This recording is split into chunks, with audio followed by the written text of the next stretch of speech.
and good evening friends. तो question answer काफ़ी हम देख चुके हैं। लास्ट टाइम हमने एक टिप्स देखी थी और बताया था कि हो सके तो हर समय हम शुरुआत में एक टिप्स देखेंगे। तो आज मैंने सोचा कि एक छोटा सा प्रयोग आपको बताऊं। शायद कुछ लोग तो करते भी होंगे क्योंकि थोड़ा ये पुराना और प्रचलित है, पर कई नए लोग नहीं जानते होंगे। और वो प्रयोग है विजुअलाइजेशन का। तो कई लोग हमारे अंदर खाली रिफाइनिंग वगैरह कर लेते हैं, पर ये विजुअलाइजेशन नहीं करते हैं। तो विजुअलाइजेशन का एक प्रयोग है, वो खास करना चाहिए।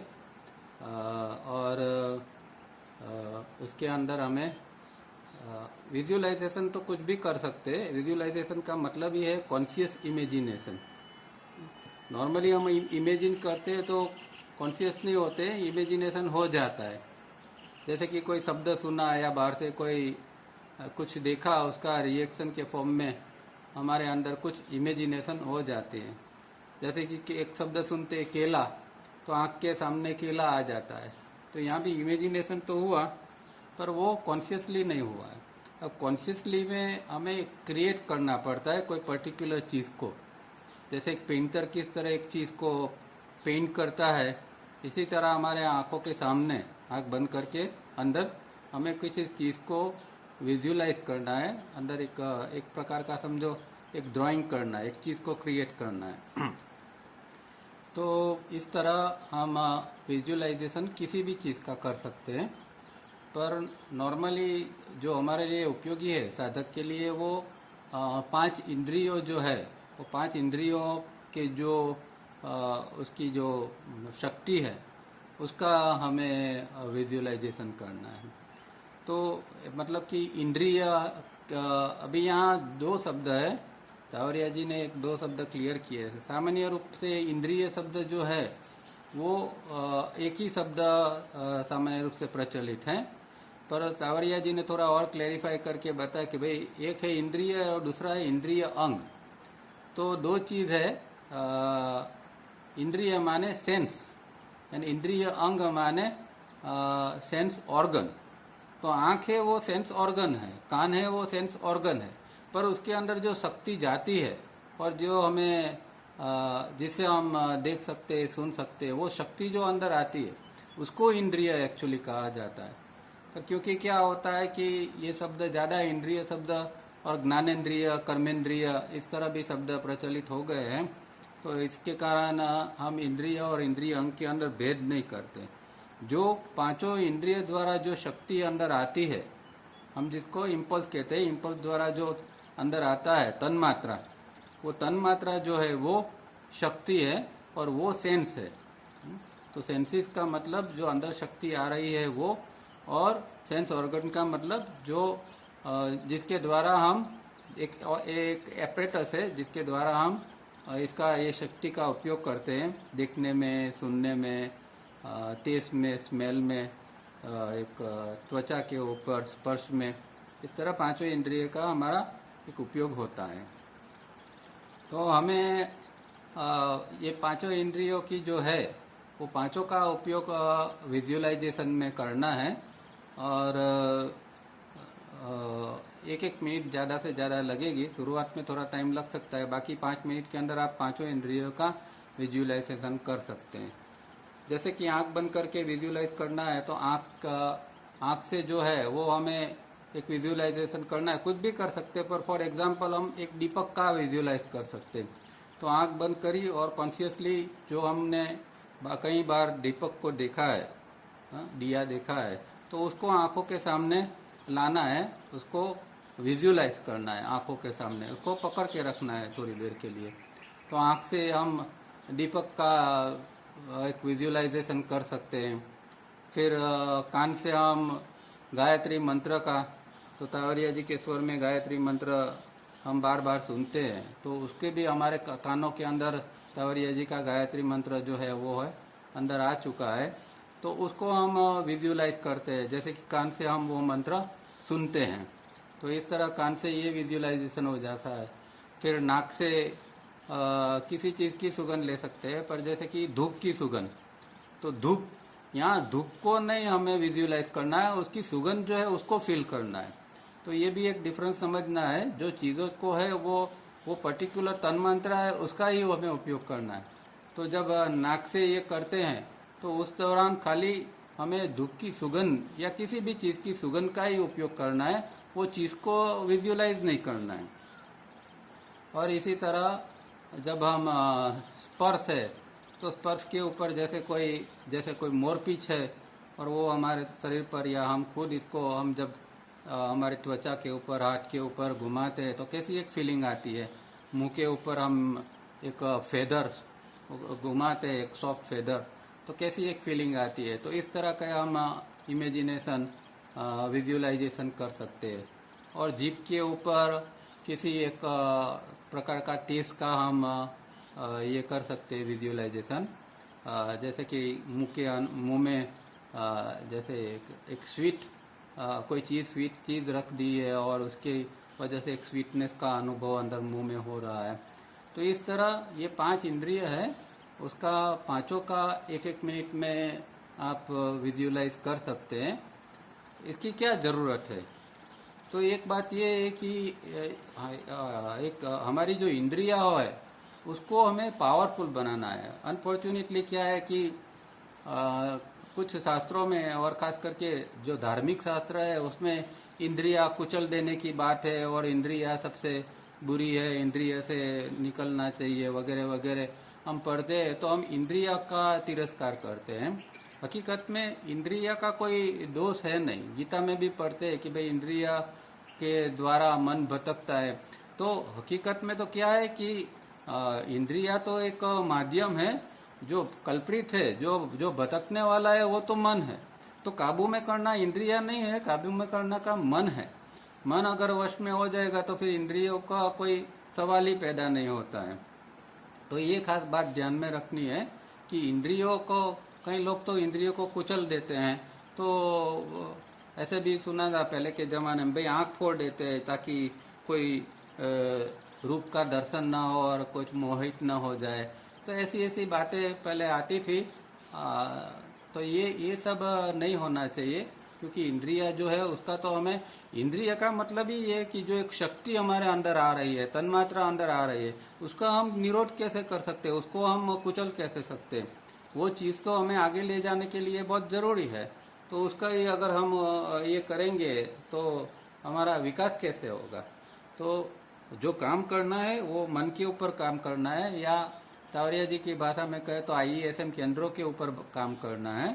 तो उसको बैलेंस करेंगे, फिर इंद्रिय का हम सही उपयोग करना सीख जाएंगे।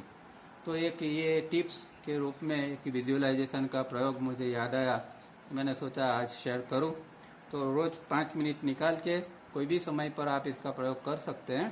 तो 5 मिनट निकाल के करिए, इससे आपको काफ़ी फ़ायदा होगा और आपकी इंद्रियां पावरफुल होगी। तो आप छोटी छोटी चीज़ों को के ऊपर ध्यान भी दे सकोगे, सुनना है या देखना है वगैरह हर चीज़ के ऊपर।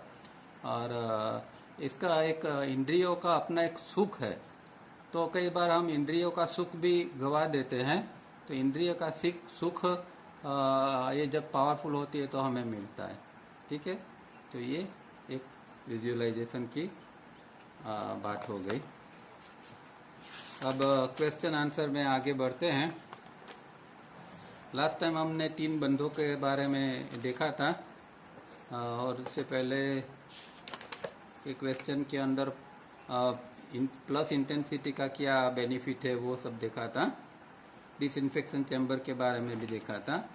आज अभी 18th क्वेश्चन 175 पर पढ़ रहे हैं। आज के प्रश्न थोड़े आसान भी है और उसके जवाब भी बहुत कुछ तो इंटरेस्टिंग है। तो आपको आज कोई खास बोरिंग नहीं लगेगा। तो पहले 18 क्वेश्चन पढ़ते हैं। व्हाट इज द रंध्र? रंध्र क्या है? रंध्र is the inter communicating tunnel or cavity of the four sections or ventricles of the brain and is continuous with the central canal of the spinal cord. तो ये रंध्र मतलब कि एक छिद्र, या यहाँ कहते हैं कि टनल या केविटी मतलब कि एक गुफा। ब्रह्मरंध्र शब्द खास करके एक छोटा सा छिद्र है हमारा ब्रेन के अंदर, इस तरह ब्रह्मरंध्र का शब्द प्रयोग किया जाता है।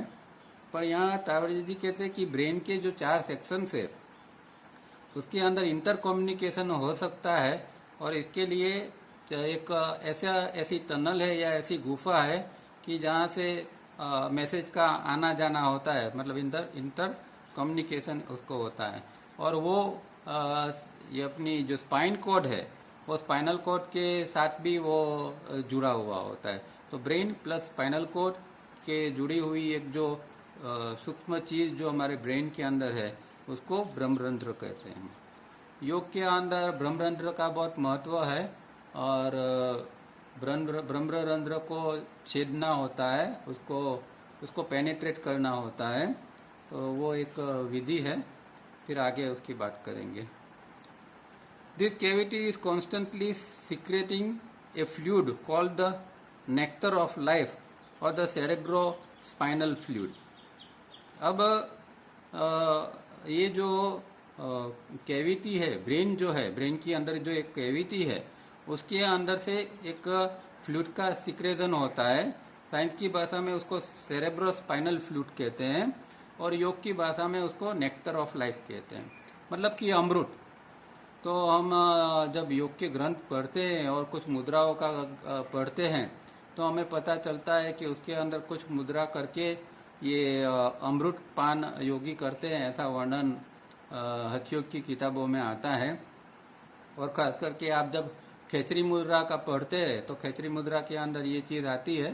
खेचरी मुद्रा मतलब जो जीवा है उसको पलट कर नाक के जो पीछे का हिस्सा है उसमें से ऊपर ले जाना होता है, ब्रेन की ओर ले जाना आता है, और ये जो रंध्र है उसको टच करना होता है ताकि वहाँ ये जो नेक्टर ऑफ लाइफ पड़ा है उसका वो पान कर सके।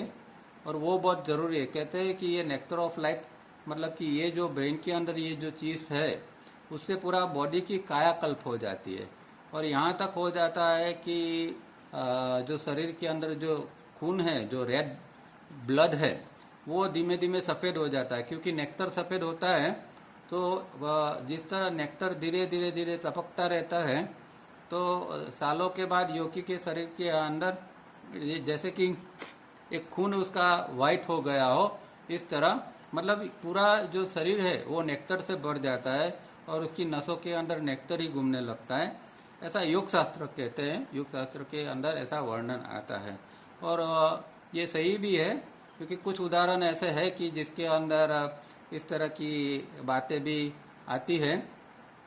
जैसे कि अगर आपने महावीर स्वामी के कुछ प्रसंग पढ़े हो तो इसमें एक बात आती है कि एक जो नाग था एक बार महावीर स्वामी को काटा था पैर के ऊपर, तो महावीर स्वामी के शरीर से खून नहीं निकला था पर सफेद दूध जैसा प्रवाह निकला था।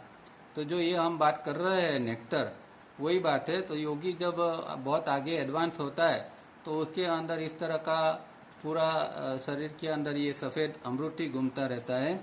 और महावीर स्वामी को जब नाग ने काटा तो ये सफेद दूध जैसा प्रवाह निकला था, मतलब वो अमृत था, उनका बॉडी पूरा अमृत से भरा हुआ था। तो ये शास्त्रों में भी लिखा है और हमारे संतों और भगवान के जो अवतार थे इन सब के अंदर भी ये चीजें हमें दिखाई देती हैं। This has a deeper meaning and science may not understand for some centuries to come. तो ये सच में बहुत डीप बात है। अभी मैंने कहा कि ये तो साइंस तो सोच भी नहीं सकता कि भाई ऐसा शरीर में खून के बदले में कोई सफेद प्रवाह घूमने लगेगा, तो साइंस तो सोच भी नहीं सकता, ना एक्सेप्ट करता है, और उसको ये सब समझने के लिए कई सदियां बीत जाएगी। तो ये छोटा सा सवाल और जवाब भी छोटा सा है। अब सवाल बहुत इंटरेस्टिंग है और इसका जवाब इससे भी इंटरेस्टिंग है, और सवाल काम का भी है क्योंकि ये सब हमारे सबकी एक जो इच्छा होती है, एक ध्येय है, इसके बारे में ये सवाल है। Question number 19, is there a simple way to know whether a person is ruled by the 2:4:8:2 ratio or is more and more advanced towards this 5:2:1 ratio? तो हमें कई बार हमारे लिए एक प्रश्न उत्पन्न होता है कि भाई ये जो हम साधना तो इतने समय से कर रहे हैं तो हम है कहाँ। लगता है कि भाई 2:4:8:2 से तो थोड़ा ऊपर उठे ऐसा लगता है, पर ऐसा भी लगता है कि नहीं अभी 5:2:1 तक भी नहीं पहुंचे हैं, क्योंकि कुछ कुछ गड़बड़ी बीच में होती रहती है। तो हकीकत में हम कहाँ हैं? तो ये हर एक जो जेन्युइन साधक है उसके अंदर ये प्रश्न उत्पन्न होता है, जिसने थोड़ी बहुत साधना की है उसके अंदर। उसका जवाब भी बहुत अच्छा है, पामिस्त्री के बेस के ऊपर उन्होंने जवाब दिया है। There are many physical test and ways to know this. तो कुछ उसके शारीरिक इसके लक्षण हैं जिसके द्वारा हम इसको जान सकते हैं। The most dependable is the human palm in this respect. तो सबसे ज़्यादा हम भरोसा कर सकते हैं हमारा जो पाम, मतलब हमारी जो ये हथेली है उसके ऊपर हम भरोसा कर सकते हैं। उसकी जो लाइन्स है हमारे हाथों के अंदर, ये पाम के अंदर, उसके ऊपर हम भरोसा कर सकते हैं। The palm of the right hand of a person of either sex is of an unmistaken proof of this. तो चाहे कोई भी व्यक्ति है, स्त्री या पुरुष है, उसके जो दाहिना हाथ है, राइट हैंड, जो दाहिना हाथ है उसके अंदर जो लाइन्स है वो इसका अध्ययन करने से व्यक्ति की स्थिति क्या है उसको हम अनमिस्टेकनली समझ सकते हैं। वो अनमिस्टेकन प्रूफ है, इसमें कोई भूल नहीं होगी। In the palm are the important lines of number 1 head or depicting the intellectual center, second heart or depicting the emotional center, and third life or depicting the sex center। तो आप अपना खुद का भी हाथ देखोगे तो हर एक व्यक्ति के हाथ के अंदर ये 3 प्रकार की लाइनिंग देखेंगे। एक ऊपर लाइन एक गहरी लाइन है, इसके पैरेलल एक दूसरी लाइन निकलती है, और जो हमारी फर्स्ट फिंगर है उसके वहां से एक तीसरी लाइन नीचे की ओर जाती है। तो ये जो पहली लाइन जो है, सबसे ऊपर की लाइन जो है उसको हार्ट लाइन कहते हैं। ये ऊपर वाली लाइन हार्ट लाइन है। इसके जो नीचे की लाइन है जो यहाँ से शुरू होती है फर्स्ट फिंगर के नीचे के भाग से और ये साइड तक जाती है, उसको हेड लाइन कहते हैं। और ये जो नीचे की ओर जाती है उसको लाइफ लाइन कहते हैं। तो इस 3 प्रकार की लाइन है, और तीनों का संबंध हमारे 3 सेंटर्स के साथ है। हेड लाइन जो है उसका इंटेलेक्चुअल सेंटर के साथ कनेक्शन है, हार्ट का जो है वो इमोशनल सेंटर के साथ, और लाइफ लाइन है उसको सेक्स सेंटर के साथ। The line 1 and 2 or the head and heart run horizontal more or less parallel across the palm from below the base of the index finger towards the below the base of the small finger। तो ये आप देखेंगे आपके हाथ के अंदर भी, तो जो इंडेक्स फिंगर है मतलब पहली अंगुली है वहाँ से लाइन चालू होती है। कई लोगों की एकदम पहली अंगुली के नीचे से नहीं, कई लोगों की सेकंड जो फिंगर है, मिडिल फिंगर है, वहाँ से निकलती हुई भी देखेंगे कि वहाँ से निकल के ये जो लास्ट फिंगर है, स्मॉल फिंगर, वहाँ तक लाइन जाती है। और उसके नीचे जैसे मैंने बताया ये हार्ट लाइन है, उसके नीचे जो है हेड लाइन है। हेड लाइन भी जो है वो यहाँ से जॉइंट होके निकलती है, लाइफ लाइन से जॉइंट होके निकलती है और इस छोर की ओर आती है, पर कई बार वो पूरी एंड तक नहीं आती है, थोड़ी रह जाती है।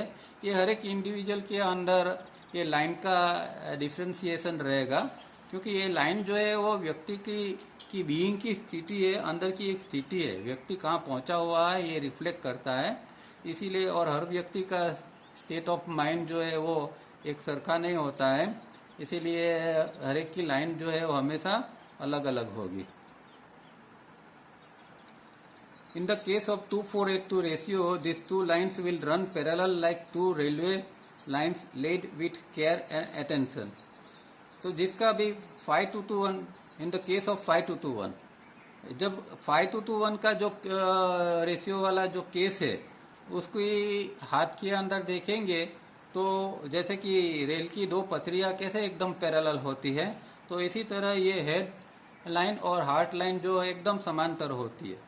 पर जो जिनके अंदर ये 5:1 नहीं है, अभी एस्टेब्लिश नहीं हुआ है, तो उनके अंदर जो है वो दोनों एकदम पैरेलल नहीं मिलेगी, या तो आगे से थोड़ी सुकड़ी सांकड़ी मिलेगी, या बीच में के भाग से, या पीछे के भाग से वो थोड़ी ऐसे मिलेगी, थोड़ी चौड़ी मिलेगी। तो इस तरह दोनों के बीच में कई एक पैरेलल नहीं होती है, चौड़ाई होती है। When the ratio 2:4:8 is prevalent, these two lines show wider gulf between them, either at the ending or at the beginning or at the certain places along both lines. तो जो जिसका 2:4:8 वाला व्यक्ति और उससे भी थोड़ा ऊपर भी हुआ होगा, उसके अंदर भी ये एकदम पैरेलल नहीं होंगे दोनों लाइन, उसके अंदर थोड़ा गल्फ होगा, मतलब कि थोड़ी एक खाड़ी कैसे होती है, एक चौड़ाई कैसे होती है दो चीज़ों के बीच के अंदर, इसी तरह ये दोनों लाइन के बीच में कई जगह पर वो खाई ज़्यादा होगी, कई जगह पर कम होगी, इस तरह अनइवन होगी, पैरेलल नहीं होगी। आप आपके हाथ का भी स्टडी करके अभी भी देख सकते हैं और आपको पता चल जाएगा कि आपका कहाँ है। और अगर किसी के अंदर ये दोनों पैरेलल निकले तो बाद में मुझे बताना, लिख देना, मैं बहुत खुश हूँगा कि कम से कम कुछ लोग तो है 5:1 के करीब के। Of the line 1 and 2, the one above or higher up is the heart line and the lower is the head line. ये तो मैंने पहले ही आपको बता दिया कि ये हार्ट लाइन और हेड लाइन है, ऊपर की जो है वो हार्ट लाइन है और नीचे वाली जो है वो हेड लाइन है। To show that there is a proper rhythm and control of this line, the other in between these two lines is a cross midway between the lines, showing later communication, and the head line meets the lifeline in the beginning. तो अगर इस व्यक्ति के अंदर एक control होता है और कोई एक लय भी होता है कोई व्यक्ति के अंदर, तो उसकी दोनों लाइन के बीच में भी कुछ क्रॉस लाइन होती है। वो क्रॉस लाइन इस तरह बताती है कि भाई इस व्यक्ति के अंदर ये इंटर कम्युनिकेशन, मतलब हेड और हार्ट के बीच में इसके अंदर इंटर कम्युनिकेशन हो रहा है, और ऐसे व्यक्ति का हेड लाइन जो है वो लाइफ लाइन के साथ में बिगिन होती भी आप देख सकोगे। तो हर व्यक्ति के अंदर अलग अलग होगा, पर ये एक यहाँ एक आइडिया दिया है कि आइडियली क्या होना चाहिए। The lifeline flows round what is called in palmistry the Mount of Venus. अब अलग अलग जो ये है अपने प्लेनेट्स से वो कहाँ पड़े हैं उसके बारे में बताते हैं। अब कहते हैं वेनस कहाँ है? Venus depicting sex. अब ये जो हमने देखी ना लाइफ लाइन नीचे जा रहा है, ये उसके बाजू में, मतलब कि आपका जो थंब है, थंब के नीचे का हिस्सा जो उकसा हुआ जो जगह है, जो फुली हुई जगह है, उसको ये वेनस का, शुक्र का ये माउंट कहते हैं उसको। तो पामिस्त्री के अंदर इस जगह को शुक्र का माउंट कहते हैं और वो सेक्स एनर्जी के साथ रिलेटेड है। तो जिसका ये वेनस का माउंट फुला हुआ है, अच्छी तरह विकसा हुआ है, उसके अंदर सेक्स एनर्जी काफ़ी अच्छी होती है। तो ये इसकी निशानी होती है। ये सेक्स एनर्जी तो अच्छी होनी चाहिए, ये सेक्स की बात नहीं है, सेक्स एनर्जी की बात है। तो ऐसा ये नहीं, कोई मिसअंडरस्टैंडिंग नहीं होनी चाहिए कि चलो भाई ये थोड़ा वेनस का माउंट थोड़ा कम है तो अच्छा है कि ये सेक्स का ड्राइव हमारे अंदर कम है, ऐसा नहीं। ये सेक्स जिसके अंदर ये वेनस का माउंट अच्छा होगा उसकी सेक्स एनर्जी अच्छी होगी, और सेक्स एनर्जी तो हमें चाहिए क्योंकि उसके द्वारा तो हम आगे विकास कर सकते हैं। If this mount is well formed and the lifeline running round it is long, it shows a vigorous flow of life, sex, held under proper control. देखो यहाँ प्रॉपर कंट्रोल मतलब संयम। तो ऐसे व्यक्ति के अंदर संयम भी होता है, उसके अंदर सेक्स एनर्जी भी है बढ़िया क्वालिटी की, और उसके अंदर संयम भी है। तो ये दोनों चीज साथ साथ में होनी चाहिए। तो ऐसे व्यक्ति के अंदर जो ये जो माउंट है वीनस का, उसके साथ में जो लाइफ लाइन जाती है वो अच्छी तरह राउंड और लॉन्ग नीचे की ओर तक, पूरी नीचे की ओर तक जानी चाहिए। तो ऐसे व्यक्ति के अंदर ये लाइफ फ्लो जो है वो विगरस, वो एक अच्छी तरह होता है। The base of the index finger has what is called the mount of Jupiter and is held in great veneration as depicting balance, judgment, success and noble qualities. अब बात करते हैं जुपिटर माउंट की, मतलब गुरु का ग्रह की। तो वो कहाँ है? हमारी ये फर्स्ट फिंगर है, उसके नीचे का हिस्सा है। अगर ये हिस्सा फुला हुआ है, अच्छी तरह ऊपर आया हुआ है, तो आपका गुरु ग्रह का आपके ऊपर इसकी विशेष असर है। और ये असर होनी चाहिए क्योंकि गुरु ग्रह जो है उसको वेनेरेशन मतलब मान की दृष्टि से उसको देखा जाता है। गुरु ग्रह जो है वो हमारे अंदर टावरे जी कहते थे कि गुरु ग्रह जो ग्रहमाला के अंदर नहीं होता है, गुरु ग्रह जैसा ग्रह, तो वो ग्रहमाला के अंदर स्पिरिचुअलिटी डेवलप ही नहीं होती है। तो फॉर्चुनेटली पृथ्वी के ऊपर जो स्पिरिचुअलिटी डेवलप हुई है उसका कारण हमारी ये ग्रहमाला के अंदर गुरु ग्रह एक है, इसके कारण। तो वो उसका क्या है, उसके लक्षण क्या है कि ऐसे व्यक्ति का जिसके अंदर ये माउंट अगर फुला हुआ है, अच्छे से डेवलप है, तो उसके अंदर बैलेंस होता है, जजमेंट होता है, सक्सेस एंड नोबल क्वालिटीज। तो इसके अंदर एक बैलेंस होता है, एक अंदर एक स्थिरता होती है, जजमेंट उसके अंदर होता है, मतलब इधर उधर उसका माइंड भागता नहीं रहता है, जजमेंट वो राइट ले सकता है। सक्सेस उसके अंदर आती है, जीवन के अंदर की चीज़ों के अंदर सक्सेस आती है। और नोबल क्वालिटीज, अच्छी जो उम्दा क्वालिटीज जो है, सत्वगुण जिसको कहते हैं, सत्वगुण युक्त जो क्वालिटीज है, उसके अंदर भलाई है, कॉम्पेशन है, उसके अंदर दूसरों को मदद करने की भावना है, अपना खुद का विकास करने की भावना है, दया है, ये सब जो चीज़ें हैं वो ऐसी व्यक्ति के अंदर होती है। नोबल क्वालिटीज ये जो है वो ऐसे गुरु ग्रह की प्रभाव जिसके ऊपर होता है, इसके अंदर ये सारी चीज़ें होती है। Therefore, it is worthwhile that the line of heart should take its source from the center of the Mount Jupiter, so that it gives the person concerned fine noble emotions. तो ये अभी इम्पोर्टेंट है कि आपकी ये जो heart line जो है, पहली लाइन ऊपर वाली, वो कहाँ से निकलती है। अगर वो इंडेक्स फिंगर के नीचे से, मतलब कि ये जो जुपिटर का ग्रह है, वहाँ उसका जो भाग है, उसका माउंट है, वहाँ से अगर निकलती है तो वो व्यक्ति के अंदर ये नोबल इमोशंस रहेंगे ऐसे व्यक्ति के अंदर। तो इसीलिए उसका जो स्रोत है वो यही होना चाहिए, हार्ट लाइन का स्रोत जो है वो, कि वो जुपिटर माउंट से निकले। पर आप आपके खुद का भी देखोगे तो कई लोगों के अंदर ऐसा नहीं होगा, क्योंकि ये तो बहुत ऊंची चीज़ है।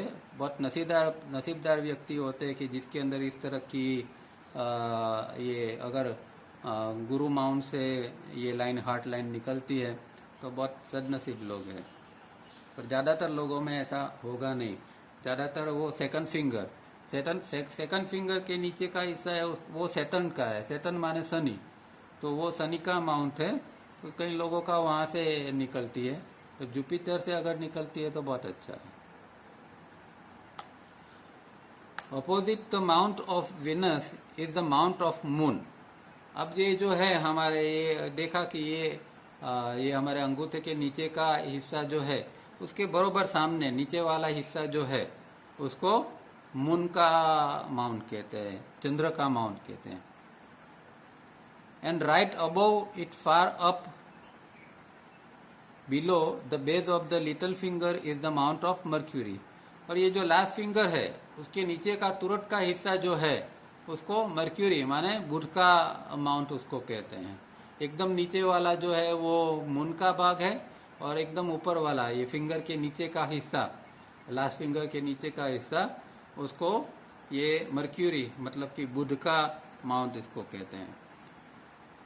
But between them the mount of upper Mars denoting harmony, bravery, fighting ability for a righteous cause, the noble soldiers or general, as in contrast to the cruel, despotic soldiers or generals, and therefore it is well that the line of head do and touching this mount, for the person concerned is engaged in a terrible war with himself deep within। तो यहाँ थोड़ी लंबी बात हो गई। पहली बात तो हमने देखा कि ये मून का और मर्क्यूरी का वो हमारा साइड की जो भाग है, हाथ के ये साइड का भाग लिटिल फिंगर वाला, वहाँ दो है। उसके बीच में कहते हैं कि मार्स का है। अब मार्स की दो जगह है, एक पॉजिटिव मार्स और नेगेटिव मार्स।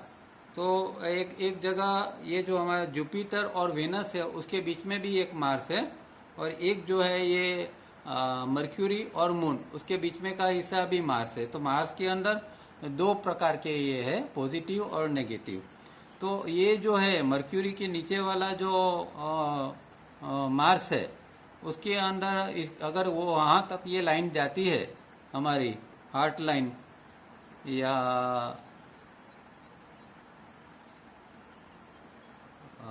हेडलाइन या हेडलाइन अगर वहां तक जाती है तो ये जो है वो इसके अंदर एक ऐसी एक बहादुरी, जैसे कि एक ब्रेव पर्सन कैसा होता है, मिलिट्री के अंदर कैसे लोग होते हैं, तो इस तरह के उसके अंदर लक्षण होंगे। एक हार्मोनी उसके अंदर होगी, एक ब्रेवरी होगी, मतलब एक पूरी हिम्मत होगी उसके अंदर, एक फाइटिंग स्पिरिट होगा। और फाइटिंग स्पिरिट खोटी चीजों के लिए नहीं, गुंडागिरी के लिए नहीं, पर राइटियस कोज, मतलब जो अगर उसका सही कारण है, अच्छा कारण है, उसके लिए वो फाइटिंग करने के लिए भी तैयार होगा। और जो जिस तरह हमारे मिलिट्री के अंदर जैसे नोबल सोल्जर्स होते हैं या नोबल जनरल होता है, जैसे कि एक हमारा एग्जाम्पल साम मानेकशॉ था, तो वो बहुत नोबल व्यक्ति थी और जनरल भी था नोबल। और ऐसे बहुत सारे सोल्जर्स हमारे अंदर ये इस तरह के होते हैं। तो जो कॉन्ट्रास्ट टू द क्रूअल, तो जो जिस तरह के घातकी और जैसे क्रूअल सोल्जर्स भी और जनरल भी होते हैं मिलिट्री के अंदर, और हर एक देश के अंदर जैसे कि डिक्टेटर्स होते हैं तो वो बहुत क्रूअल होते हैं। हिटलर हो गया तो वो भी ऐसे तो जनरल था, पूरी मिलिट्री उसके हाथ में थी। मुसोलिनी था, ये सब जो डिक्टेटर थे वो लोग एकदम क्रूअल थे। उसके अंदर भी ये मार्स का प्रभाव तो होगा, पर वो नेगेटिव मार्स का प्रभाव उसके अंदर होगा। जिसके अंदर पॉजिटिव मार्स का प्रभाव होता है उसके अंदर ये नोबल क्वालिटीज आती है। और लास्ट में जो इम्पोर्टेंट बात बताई है, for the person concerned is engage in A terrible war with himself deep with in. और ऐसे व्यक्ति अपने अंदर ही उसके एक अच्छाई के लिए हमेशा युद्ध चलता रहता है। मतलब कि एक साधक का लक्षण यहाँ बताया है, एक साधक को हमेशा थोड़ा अंदर संघर्ष रहता है। और जैसे हमने देखा, हम जानते हैं कि भाई IESN केंद्र के अंदर हमारा हमेशा एक संघर्ष रहता है। तो हम किस तरह इंटेलेक्चुअल सेंटर को डेवलप करें और इमोशनल सेंटर को थोड़ा कम करें। तो ये जो अंदर की एक प्रकार की टेरिबल वॉर ही है, और साधक को हमेशा ये वॉर का सामना करना पड़ता है। तो ये जो अगर ऐसे व्यक्ति मार्स के व्यक्ति के अंदर पॉजिटिव मार्स की व्यक्ति के अंदर ये चीज होती है तो वो अच्छी तरह ये अंदर की जो लड़ाई है वो अंदर की लड़ाई भी लड़ सकता है, जीत सकता है। तो दूसरी ओर भी आप देखेंगे जैसे कि आपने कई लोगों ने बॉडी टाइप जो बुक है उसको पढ़ा होगा। तो बॉडी टाइप के अंदर भी मार्स का जो है, मार्स का ये सब लक्षण बताए हैं। और जिस व्यक्ति हमारे जो आजू बाजू में साधक होते हैं, क्योंकि मेरा तो हमेशा ये निरीक्षण होता है व्यक्तियों के अंदर, तो मैंने देखा है कि जिन लोगों का मार्शियल बॉडी होता है तो वो लोग साधना के अंदर बहुत जल्दी और अच्छी तरह आगे जाते हैं। और खुद तावरिया जी का जो बॉडी टाइप थी या गुरुजीएफ की बॉडी टाइप थी वो मार्शियल टाइप के थे वो लोग, और इन लोगों ने एक हाइट अचीव की थी। तो इस तरह मार्शियल के अंदर अगर नोबल मार्शियल मतलब कि पॉजिटिव मार्स किसी के अंदर है तो ये सारे बेनिफिट मिलते हैं और वे व्यक्ति साधना में भी जल्दी से आगे जाते हैं। बाकी के लोग जो है, बाकी बॉडी टाइप वाले के अंदर ल्यूकॉम प्रयत्न रहते हैं, इतना फोर्स से वो लोग साधना नहीं करते हैं। तो ये एक नेचुरल गिफ्ट है, ये कोई हमारे हाथ के अंदर नहीं है। हम कुछ इसके अंदर कोई पसंद नहीं कर सकते कि मुझे ये ग्रह चाहिए या ऐसी बॉडी टाइप चाहिए, वो हम लेके आते हैं। तो पर ये चीज जरूरी है। The thumb the only pointer according to Darwin's theory of evolution, the placing of which makes man distinctive even over the ape, should be supple, flexible and able to bend backwards, denoting a character of flexibility or rather tolerance. And we have noted before in this book that those who can tolerate can hope, and those who can hope can be compassionate. फिर से थोड़ी लंबी बात आ गई, फिर से शुरुआत से शुरू करते हैं कि जिसके अंदर अभी ये थंब की बात, जो हमारा अंगूठा है उसकी बात आ रही है। 5 मिनट के अंदर एक गैप आएगा। अभी जिसके ये अंगूठा या थंब की बात आ रही है, और सब तो देख लिया हमने। तो थंब के अंदर से भी हम हमारी कितनी फ्लेक्सिबिलिटी है जान सकते हैं। अगर हमारा थंब है वो पीछे की ओर अगर बेंड होता है तो समझना चाहिए कि भी व्यक्ति के अंदर सफलनेस है, फ्लेक्सिबिलिटी है, और ये सारे कैरेक्टरिस्टिक उसके अंदर होते हैं। ठीक है, तो आप देख लेना आपका अंगूठा जो है वो पीछे की ओर मुड़ता है कि नहीं। आगे तो बेंड होगा, वो तो जॉइंट्स है, पर पीछे की ओर जाना चाहिए। और कितना होगा, जितना आपका हाफ राउंड शेप होगा, जैसे हाफ चंद्रमा होता है इस तरह हाफ राउंड शेप होगा, इतनी आपके अंदर फ्लेक्सिबिलिटी होगी। नई चीज़ों को आप सीख सकेंगे, समझ सकेंगे, एक्सेप्ट कर सकेंगे। तो ये आपके अंदर एक लचीलापन और फ्लेक्सिबिलिटी एक रहेगी। और कहते हैं आगे कि ये जिसके अंदर होती है इस तरह की फ्लेक्सिबिलिटी, उसके अंदर एक प्रकार का टॉलरेंस होता है, एक सहन शक्ति होती है। और जिसके अंदर सहन शक्ति है उसके अंदर एक आशा जन्मती है आगे बढ़ने की। और जिसके अंदर आशा है उसके अंदर एक कंपेशन है, उसके अंदर करुणा का भाव की उसके अंदर रहता है। तो देखो कितना, खाली एक अंगूठा बेंड होता है तो इतनी सारी चीजें पता चलती है। हालांकि ये चीजें तो अंदर पर ही है, अंगूठा खाली बता रहा है कि अंदर ये चीज है। ऐसा नहीं है कि अंगूठा बेंड हो रहा है इसीलिए ये चीज आ रही है। तो ये जिम्नास्टिक वालों के अंदर सब कुछ पड़ा रहेगा, पर ऐसा होता नहीं है। ये चीज अंदर पड़ी है, उसको ये साइंस है, एक प्रकार का शास्त्र है पामिस्ट्री, और वो ये बताता है कि ये व्यक्ति के अंदर ऐसे ऐसे कैरेक्टरिस्टिक, इस तरह के लक्षण होंगे।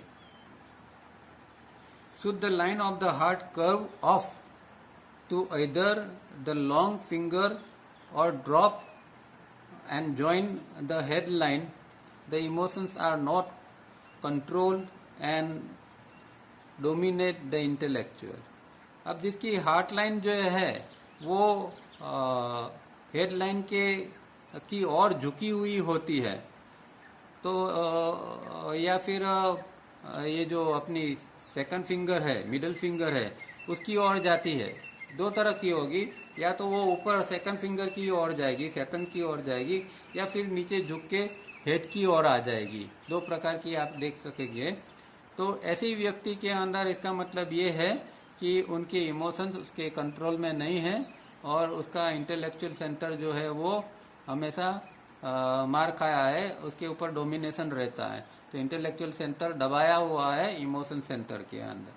तो ऐसी व्यक्ति बहुत सारी लोगों के अंदर हम देखते हैं कि भाई इमोशंस कंट्रोल नहीं होते, छोटी छोटी बातों में उसको इरिटेशन होता है, गुस्सा होता है, या नाराज हो जाते हैं, कई लोग तो रोने लगते हैं। ये जो सारी चीज़ें है वो इमोशन जो है वो इम्बैलेंस इमोशंस है।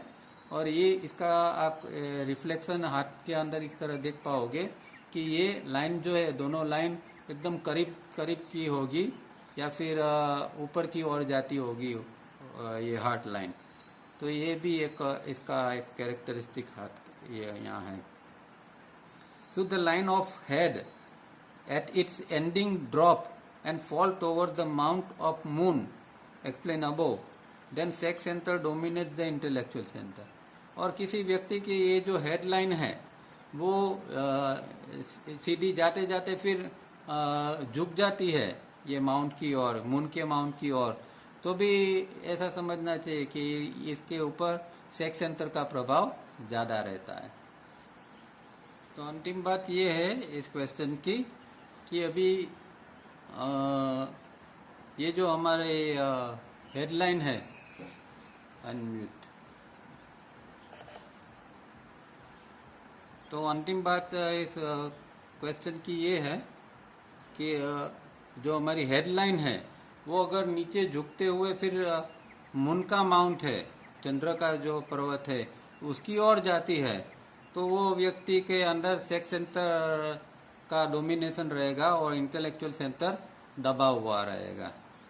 तो इस तरह उन्होंने एक बहुत अच्छी ब्रॉड लाइन के अंदर ये सब कैरेक्टरिस्टिक दी है, अलग अलग माउंट और अलग अलग लाइन से, ये तीनों लाइन और पूरे जो प्लेनेट से उसके जो माउंट कहाँ है हमारे हाथ के अंदर। तो इससे हम थोड़ा पता लगा सकते हैं कि हमारी स्थिति क्या है। फिर भी एग्जैक्ट तो जानना मुश्किल ही है, सिवाय कि ये सब कैरेक्टरिस्टिक एकदम मिलते जुलते हैं तो आप समझ सकते हैं कि 5221 पर है। पर बिटवीन 2482 एंड 5221 ये जानना और मुश्किल है, क्योंकि ये सारी चीज़ों में से कुछ चीज़ सूट करती होगी, कुछ चीज़ नहीं भी करती होगी, पर एग्जैक्ट जानना थोड़ा मुश्किल है। फिर भी इसके ऊपर से और हमारे अंदर ये, और एक और चीज़ भी आप नोटिस कर सकते हैं कि जैसे जैसे आपकी साधना, अच्छी साधना होती रहेगी, ये लाइन भी चेंज होती है। पामी स्त्री के अंदर लाइन फिक्स नहीं रहती है, और सामान्य व्यक्ति भी की भी ऐसा नहीं है कि साधक की, पर जो सामान्य व्यक्ति के है उसके अंदर भी कुछ कुछ समय के बाद लाइनिंग चेंज होती है, क्योंकि वो उसके अंदर का क्या चीज़ है वो सब बताता है। इसीलिए ये हमारे अंदर भी अगर आप साधना अच्छी करते हैं तो कुछ कुछ समय के बाद आप चेक करोगे तो हो सकता है कि अभी ये दो लाइन हार्ट और हेड पैरेलल नहीं है, हो सकता है कि आप 1 साल 2 साल और अच्छी प्रैक्टिस करते हैं तो थोड़ी थोड़ी और पैरेलल होती जाएगी। तो ये सब ऑब्जर्वेशन करते रहना चाहिए। अब 20वां प्रश्न है 28, what if the age be advanced or the body and mind has already grown stiff for any particular technique or method, or if the desire to fight back has withered, is there then no hope? ये भी प्रश्न कई लोगों को, जिन लोगों की उम्र ज़्यादा हो जाती है उन लोगों को सताता है कि भाई, कई लोग कहते हैं ना कि भाई हमारी तो अभी उम्र बहुत काफ़ी हो गई है, हम क्या करें, हम तो इसमें कुछ नहीं कर सकते हैं, तो क्या करना चाहिए। ये ऐसे लोगों के अंदर एक कोई, इसके लिए कोई आशा है कि नहीं, ऐसा कोई किसी ने सवाल पूछा है कि उम्र बढ़ गई है, अंदर जो है कुछ स्पिरिट नहीं है, ये ऐसे इस तरह का जोश से काम करने का, ऐसी क्षीण हो गई है ऐसी इच्छा, तो क्या करें। तो उसका जवाब में उन्होंने गीता के कोटेशन दिए हैं। We would like to answer this question at length, but we would rather quote here those beautiful lines that express the thought from the Gita, which is in the reply to a similar question by Arjun to Lord Krishna. तो कहते हैं कि मैं भी ये इसका लंबा जवाब मुझे देना पसंद होता, पर अच्छा ये है कि भगवान कृष्ण ने अर्जुन को जो बताया था, क्योंकि अर्जुन का भी कुछ ऐसा ही प्रश्न था। अर्जुन की स्थिति क्या थी, हालांकि उसका ऐसा नहीं था कि उसकी उम्र बढ़ गई थी और ये हो गया था, वो कुछ कर नहीं सकता, ऐसा नहीं था, पर उसके अंदर निराशा आ गई थी। वो क्योंकि मोहित हो गया था, उसको लगता था कि ये सब मेरे सगे वाले हैं, चाचा का, मामा का, ये सब सब है, इसमें सबके लड़के हैं, मेरे सब भाई है, उसके साथ मैं किस तरह युद्ध करूं, इस तरह का इसके अंदर एक मोह आ गया था और वो एक विषाद के अंदर आ गया था। तो एक इसके अंदर होप नहीं थी इन शॉर्ट। तो ऐसी स्थिति के अंदर भगवान फिर उसको जवाब देते हैं। तो ऐसा ही यहाँ तवरिया जी ने भी यही ये किया है कि अगर कोई व्यक्ति कुछ नहीं कर सकता है, उसको लगता है कि भाई मैं अभी कोई साधना नहीं कर सकता और कुछ नहीं कर सकता हूँ, तो भगवान ने ही जो जवाब दिए है वही यहाँ इस व्यक्ति के लिए उपयुक्त है। तो ये जो है एक्चुअली गीता का 12वां जो अध्याय है, उसके अंदर 8, 9, 10, 11 और 12 ये 5 श्लोक है, उसका यहाँ इंग्लिश में दिया है। पर ये बुक के अंदर जो इंग्लिश है वो बहुत पुरानी इंग्लिश है, वो पहले के ज़माने में जो ये कहते थे इस तरह की। तो इससे अच्छा है कि मैंने जो तवरिया जी खुद एक इंग्लिश किताब का यूज़ करते थे, वो पुरोहित स्वामी की गीता का रेफरेंस हमेशा लेते थे, पुरोहित स्वामी। तो पुरोहित स्वामी की गीता अवेलेबल है, तो उसके अंदर उसने हर एक जो श्लोक है उसका 2-2, 3-3 लाइन के अंदर ये दिया हुआ है, ट्रांसलेशन दिया है, और तवरिया जी उसका उपयोग करते हैं। और मेरे पास ये पुरोहित स्वामी की किताब के जेरोक्स है, तो मुझे लगता है इसके अंदर काफ़ी अच्छी तरह ये बताया हुआ है। तो मैं किताब में से नहीं पढ़ूंगा, पर इनर डिसिप्लिन में से नहीं पढ़ूंगा, पर ये पुरोहित स्वामी का जो ट्रांसलेशन है ये पढ़ते हैं।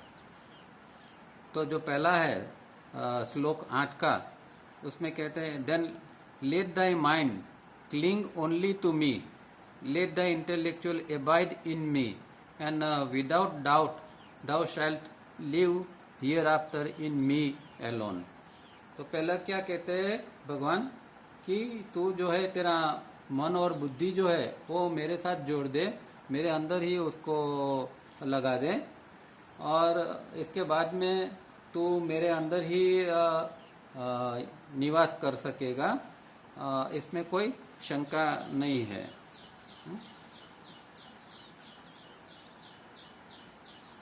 तो ये पहली बात है कि भगवान एक इस तरह की सलाह देते हैं कि भाई तू कुछ नहीं कर सकता है तो इतना तो कर कि कम से कम तेरी जो मन और बुद्धि है उसको मेरे अंदर लगा दे, मैं जो हूँ सुप्रीम पावर हूँ।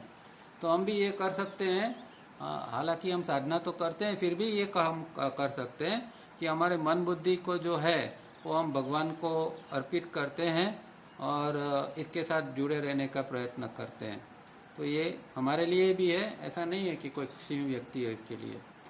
फिर दूसरा श्लोक है, उसके अंदर कहते हैं, but if thou canst not fix thy mind firmly on me, then my beloved friend try to do so by constant practice. अब ये दूसरा उपाय बताते हैं कि भाई ठीक है, चल अभी तुझसे इतना नहीं होगा, तेरा माइंड भटकता है, बुद्धि भी अभी इतनी ये नहीं है कि ये बुद्धि और मन को मेरे ऊपर लगाए, ऐसा शायद नहीं हो सकता है, तो कोई चिंता की बात नहीं है, तू अभ्यास कर। यहाँ का कहा है कांस्टेंट प्रैक्टिस। तो यहाँ अभ्यास का उपाय भगवान बताते हैं कि योग का अभ्यास, जो कोई छोटा मोटा योग जो है, जो जितना तू कर सकता है, तो ऐसा छोटा मोटा योग का अभ्यास कर। और तावरिया जी ने तो फॉर्चुनेटली हमें 3 स्टेप एक बेसिक ऐसी टेक्निक दी है कि कोई बड़ी से बड़ी उम्र की व्यक्ति भी कर सकती है, 80 साल की व्यक्ति भी कर सकती है, क्योंकि ये तो एक टेक्निक ऐसी है कि उसमें कोई फिजिकल एक्सर्शन नहीं करना होता है, तो कोई भी व्यक्ति कर सकती है। तो ये जो यहाँ कांस्टेंट प्रैक्टिस है, मतलब योगाभ्यास की बात है। तो अगर मन बुद्धि को नहीं लगा सकता मेरे ऊपर, तो अब तू योगा अभ्यास कर। तो हमारे लिए भी ये बात समझनी है। अब तीसरा श्लोक में कहते हैं, if thou are not strong enough to practise concentration then devote thyself to my service, do all thine act for my sake and thou shalt still attain the goal। अब कहते हैं कि ये भी नहीं होता है, चल तेरे से योगाभ्यास भी नहीं होता है तो कोई बात नहीं, अब तू ध्यान कर, मेडिटेशन कर, तू ध्यान कर और उसके साथ में मेरे लिए कर्म कर। और ये जो कर्म जो है वो कर्म इस तरह मेरे लिए कर्म करता जा और उसको मुझे अर्पण करता जा। इस तरह भी तू करेगा तो भी तू जो गोल है, जो लक्ष्य है, उसको प्राप्त कर सकेगा।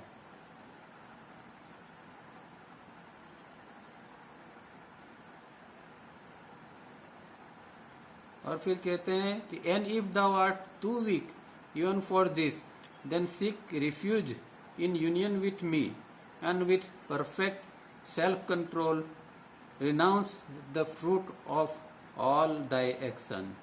अब और एक ऑप्शन उनको देते हैं कि भाई ये भी नहीं हो सकता है तो तू एक काम कर, तू मेरी शरण में आ जा, refuge in union with me, मेरी तू शरण में आ जा और ये जो कर्म है, कर्म का फल का त्याग कर। हाँ, जो एक फेमस श्लोक ये यहाँ है, कर्मण्येवाधिकारस्ते मा फलेषु कदाचन। ये कई बार हम टीवी में सब जगह सुनते हैं, तो ये यहाँ है। यहाँ कहते हैं ना कि and with perfect self control renounce the fruit of all thy action, तेरे सब कर्म है उसके जो फ्रूट है, फल है, वो मुझे अर्पण कर दे। तो कर्म के अंदर इसकी चिंता किए बिना। और लास्ट में कहते हैं कि knowledge is superior to blind action. जो कर्म है अगर वो हम बेहोशी से कर्म करते हैं तो उससे तो अच्छा ज्ञान है। तो कर्म तो करना है पर बेहोशी से नहीं, अगर जागृति पूर्वक और भगवान को समर्पित करते हुए हम कर्म कर सकते हैं तो कर्म अच्छा है, नहीं तो इससे अच्छा तो ज्ञान है। Meditation to mere knowledge. अब ध्यान जो है उससे भी अच्छा है, ज्ञान से अच्छा ध्यान है। Renunciation of the fruit of action to meditation. अब ध्यान से भी अच्छा क्या है कि जो कर्मफल का त्याग है वो ध्यान से भी अच्छा है।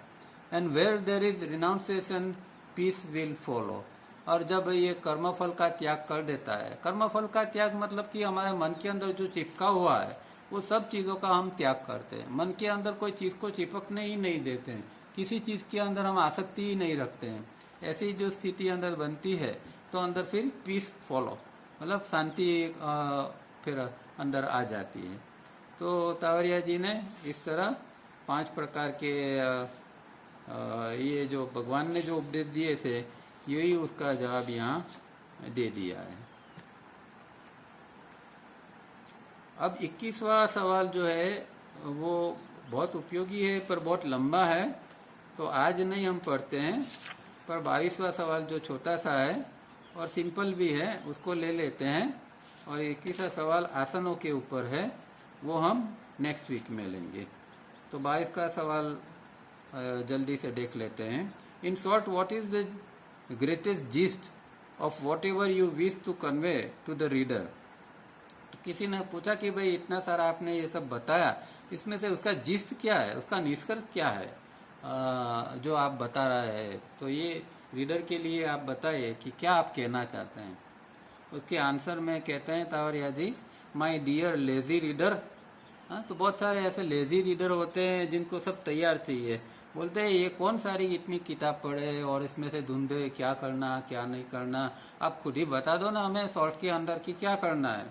ऐसे बहुत सारे हमारे साथ में भी लेजी व्यक्ति होती है। Your question is intelligent. तुम्हारा प्रश्न तो एक बुद्धिगम्य है। You do not wish to study the book but you should know and realise that though herein you may find the gist of the whole book distilled yet you will have to study the book and practice all that is recommended if you wish to have any progress. तो कहते हैं कि भाई तुम कहते हो कि इसमें से थोड़ा निष्कर्ष बता दो, तो कहते ये तावरे जी कहते अगर मैं इसका निष्कर्ष भी बता दूं तुम्हें और उसका ये किताब का अर्क डिस्टिल्ड एक अर्क भी तुम्हें मैं इसका दे दूं, फिर भी तुम्हें ये किताब तो पढ़नी ही पड़ेगी और उसके अंदर जो बताई गई प्रैक्टिस है उसको तो करना ही पड़ेगा अगर तुम प्रोग्रेस करना चाहो तो ये बात हमें समझनी चाहिए कि हमें प्रोग्रेस करना है तो मेहनत करनी पड़ेगी, रोज रीडिंग करना पड़ेगा और इसके साथ में जो अंदर प्रैक्टिस बताई है वो सब करना पड़ेगा.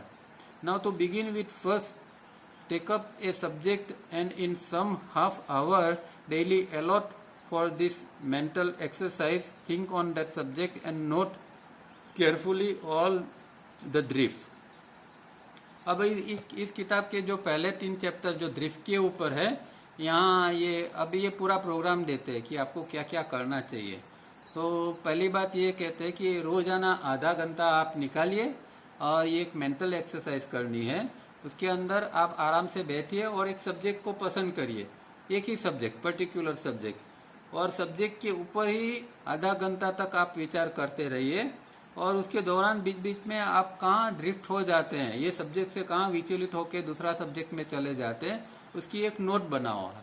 तो एक सब्जेक्ट लिया और उसके अंदर आप विचार करते करते अगर 1 मिनट 2 मिनट में दूसरे विचार के अंदर घुस गए तो जैसे ही आपको ध्यान में आता है कि तुरंत लिखो कि भाई ये सब्जेक्ट से मैं यहाँ इस सब्जेक्ट में ड्रिफ्ट हो गया, फिर से वही सब्जेक्ट के ऊपर कंसंट्रेट करो.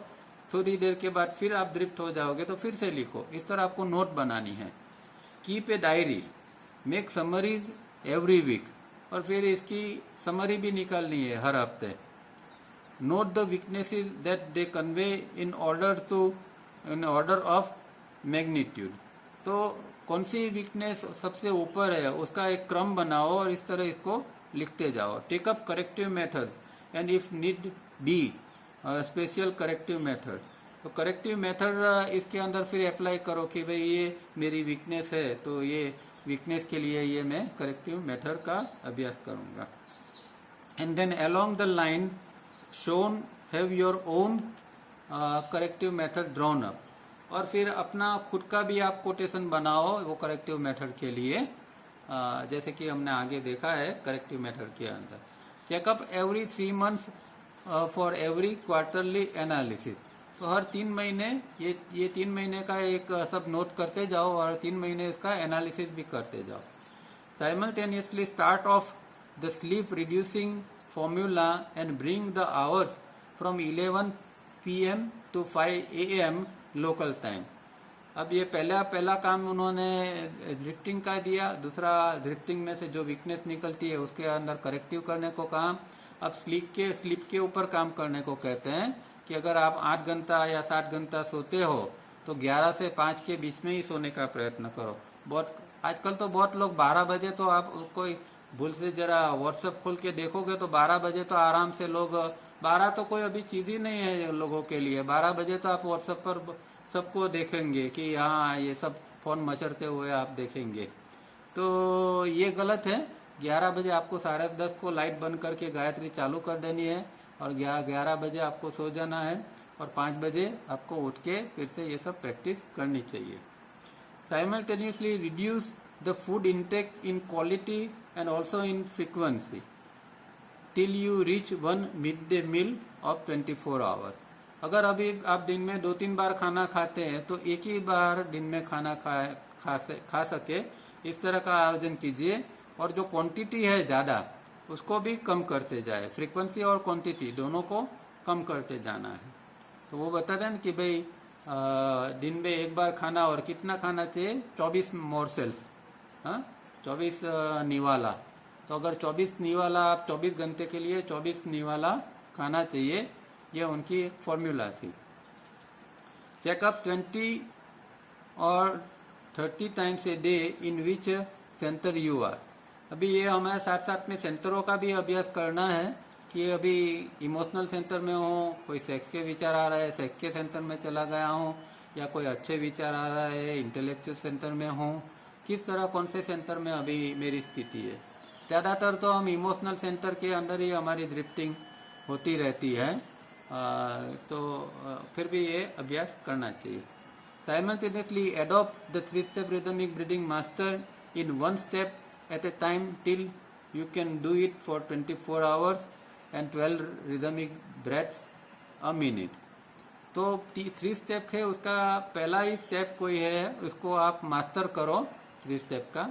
हालांकि ये तो बहुत पुरानी बात है, बहुत सालों पहले ये किताब लिखी थी। अब तो क्योंकि हम तीनों स्टेप को बहुत सालों से अभ्यास कर रहे हैं तो इस चीज़ की ज़रूरत नहीं है। तीनों स्टेप के ऊपर हमें मास्टरी लेनी पड़ेगी और 24 घंटे उसको हमें धीरे धीरे करके ले जाना पड़ेगा। Employ simultaneously corrective methods while eating, ये भी एक इम्पोर्टेंट है कि जब आप खाना खा रहे हैं तब करेक्टिव मेथड जो आपकी वीकनेस है इसके लिए करेक्टिव मेथड, इसका कोई कोटेशन बना के आप करिए।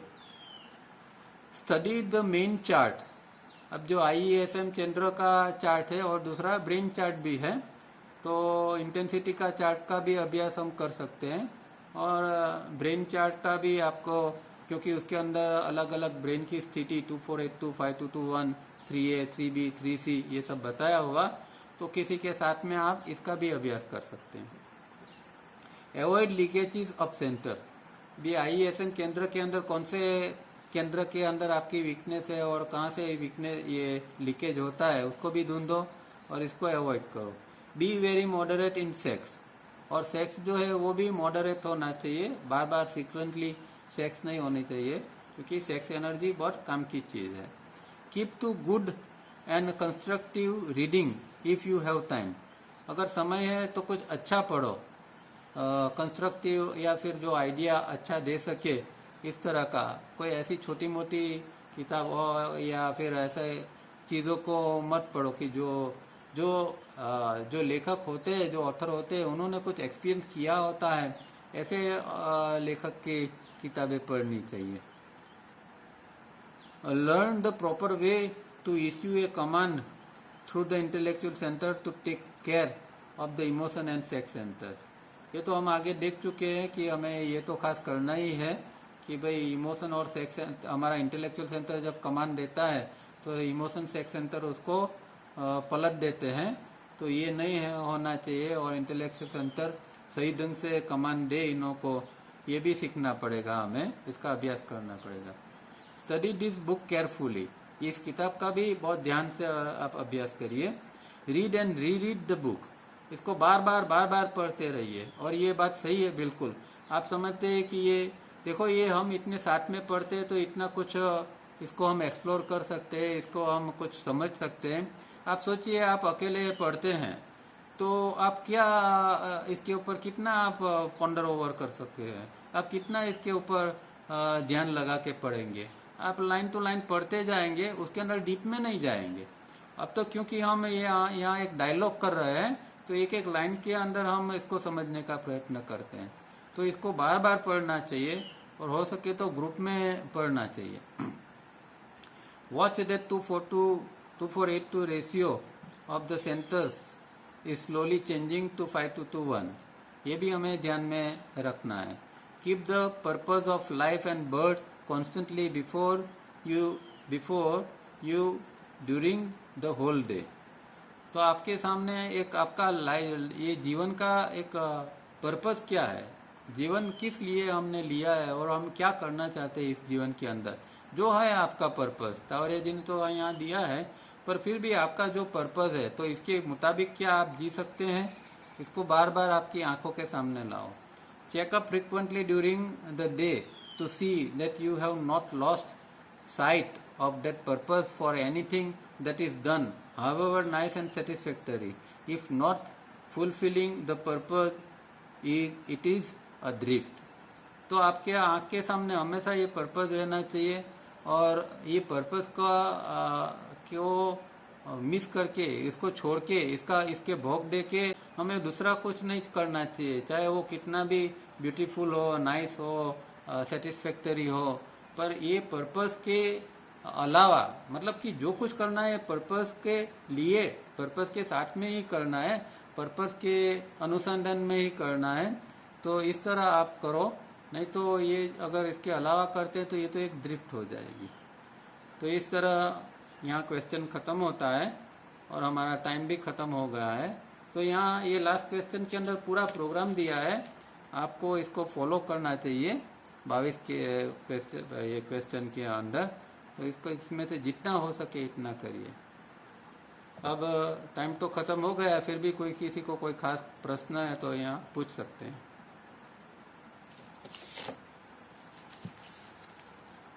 नमस्ते तारा साहब। नमस्ते। ये आपने पाम पाम पाम के अंदर सब फिंगर का बताया, थर्ड फिंगर के बारे में कुछ नहीं लिखा है तवारिया जी ने? किसके बारे में? Third finger, third finger. Third finger? हाँ। नहीं, एक्चुअली ये फिंगर की बात नहीं है, ये प्लेनेट्स की बात है। आप ओके, माउस की बात है। हाँ माउस की बात है। हाँ, प्लेनेट्स की बात है। तो ये फिंगर के नीचे कौन से प्लेनेट्स है, जैसे कि फर्स्ट फिंगर के नीचे ये है अपना जुपिटर है, सेकंड के नीचे सैटर्न है, थर्ड के नीचे भी मैंने आज ही एक चार्ट इसमें से ढूंढा था। इसमें से ये इंटरनेट के ऊपर भी आपको ये चार्ट मिल जाएगा और इसमें से आपको ये डिजाइन में पूरा बहुत अच्छी तरह ये मिल जाएगा। थर्ड फिंगर के नीचे अपोलो है, मतलब कि सूर्य। थर्ड फिंगर के नीचे ये तावड़िया जी ने नहीं लिया है एक बुक किताब के अंदर, पर पामिस्त्री का अगर आप ये पिक्चर देखेंगे तो उसमें आप देख सकोगे कि थर्ड फिंगर के नीचे सूर्य का माउंट है। और इसी तरह अलग अलग नेपच्यून वगैरह का भी कहाँ ये है। ये आप ये एक पिक्चर ही आपके सामने आ जाएगा। आप जरा ये गूगल सर्च के ऊपर लिख देना कि image of the palm with the planet, तो इस तरह का।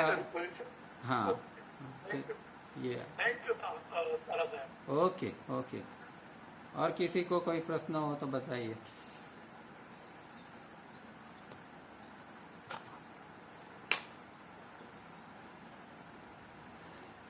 चलिए, प्रश्न नहीं है तो समाप्त करते हैं।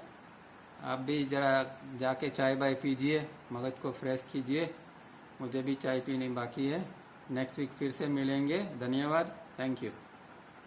थैंक यू तारा साहब। Thank you. हाँ, थैंक यू।